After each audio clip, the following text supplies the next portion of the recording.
Hey everyone! In this quick tutorial, I'll show you step by step how to customize Control Center on iPhone. If you find this helpful, please like and subscribe to the channel. First, swipe down from the top right corner of your screen to open Control Center. Now, tap on the plus icon at the top left corner of the screen. Once you are in the edit mode, here you can change the size of existing controls by tapping and dragging the resize handles. To add a new control, tap on Add a Control at the bottom. A menu will appear with available controls. Select the control you want to add. Once added, you can resize it by tapping and dragging the corners. You can also remove the control by tapping on the minus icon on them.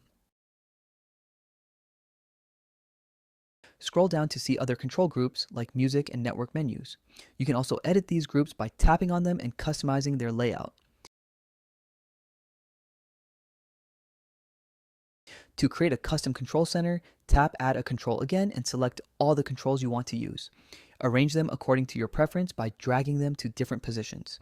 Once you're satisfied with your customization, tap any empty part of the screen. You've successfully customized your control center on iPhone. Thanks for watching.